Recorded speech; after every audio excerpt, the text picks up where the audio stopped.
So let's talk about that with V Vaidyanathan, CMD of Capital First. He joins us right now on the show. Good having you. Thanks so much for joining in, Mr. Vaidyanathan. Where does your total capital adequacy and Tier 1 capital stand now, post the QIP? See, a Tier 1 plus Tier 2 capital at the end of this transaction will be about 2,200 crores. And our capital adequacy will now increase to 23.5%. Now, in the last 5 years, we have continuously kept our capital adequacy about 20% at all points of time. I think, so it is pretty healthy. What is the kind of AUM growth you look to garner post the QIP issue? And, currently your AUM stands at close to about 11,700 crores as of the third quarter. At what level do you see your AUM going over the next maybe 12 months, 24 months? This capital or this sort of a capital adequacy will sustain us for growth for the next 2 to 3 years, probably quite comfortably. Our AUM last reported in December was 11,600 crores. We think to grow this at 25% per year, compounded for the next 2 years, should very much be on the horizon and should be our ambition as well. You have presence in the consumer durable two-wheeler segment, SME segment as well. How do you see your loan mix shaping up in these segments, and what's your outlook on growth in each of these segments? See, our significant focus has been these lines of businesses you talked about for the last many years. We've been very consistent about it. We were a largely wholesale financing company in 2010.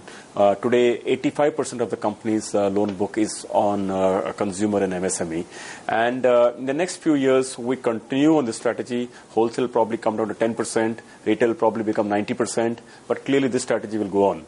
Number two, this is a very large space. You see any entrepreneur, any shopkeeper, any small entrepreneurs, small manufacturing outlets making bearings or any of these goods and items, if they have all need for money. And I think we are financing that space in India, which is pretty much an evergreen market. Even in large developed countries which have got per capita income of even $45,000 or $50,000 like the US, even there the MSME financing market is a growth market. So India is long, long away from there. Take us through how quarter four has been so far in terms of disbursements and margins. Is the growth in disbursements picking up, and are you seeing margin expansion as well? See, the fourth quarter is looking very, very good. And I think not just the fourth quarter, the whole year has been looking quite good for us. We always guide in the zone of about 23-25%, and that is quite comfortable. And as far as the interest rates have come down, yes, they've already come down twice by 25 basis points. The real impact of this will be seen in the next 12 months, actually. It's not yet translated. As you know, two banks, Union Bank of India and United Bank of India, has translated it. Other banks will probably take another 60-90 days. But it's not beyond that. It's pretty much a certainty. You can count on it. Interest rates will come down. It's only a matter of time. If you see what banks have been doing for the last few months, they have already started reducing the deposit rates. Lending rates will just follow. It's just around the corner. And finally, how is your asset quality shaping up, especially in the two-wheeler and the SME segment? Because there has been some industry-led concern here. How's been the situation on the ground for a lender like you? There are no concerns whatsoever on the small entrepreneur space at all, and the consumer side at all. In fact, gross NPAs, net NPAs are all well below 1%. Net NPAs are as good as nil. So really, there is no concern. I think the big issues were actually on the corporate side. That too, in the airline space, the oil space, the power space. These were the kind of things that got stuck in the logjam of the last few years and paralysis. I think it's really not the small entrepreneurs. That's doing quite well. No problem at all. To your other question about what's happening on the grassroots level with regard to growth, clearly, you can see that the auto financing market, I just read that the February sale numbers for auto have gone up by 7%. Two-wheelers are down 8%, but that's more because the rural demand has come down and there is some problem in the rural economy. But on the urban side, it's not a visible problem at all. So I think broadly, if you look at a ground level, it's only a matter of time, another maybe 6 months, 8 months, 1 year. With the interest rates coming down, GDP growth picking up, I guess good times are coming for sure. And how do you see competition shape in the NBFC space? Any future plans for a bank license or any other inorganic plans or strategies that you may have as of now?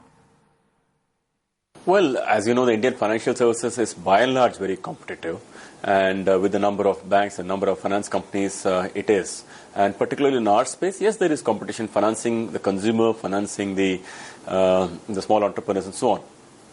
But really, since the market is also very large and growing, it is very much manageable. That's why I said to grow at about in the zone of 20-25% every year for the next few years is not a problem. With regard to what is the inorganic opportunities? Yes, of course, with this sort of capital adequacy, you would assume that a company will always be on the lookout, so to say. But really, we, if at all, will be interested, will be looking at small housing finance companies where we might want to just integrate with our housing finance company. But on the core NBFC front, we are not looking for anything at all. Okay, Mr. Vaidyanathan, we leave it at that. Thanks very much for joining us and giving us that perspective. That's Capital First. The stock, of course, has been a telling story for the market. 2.5% higher. The year-to-date chart would pretty much reflect the case. 385 for this one.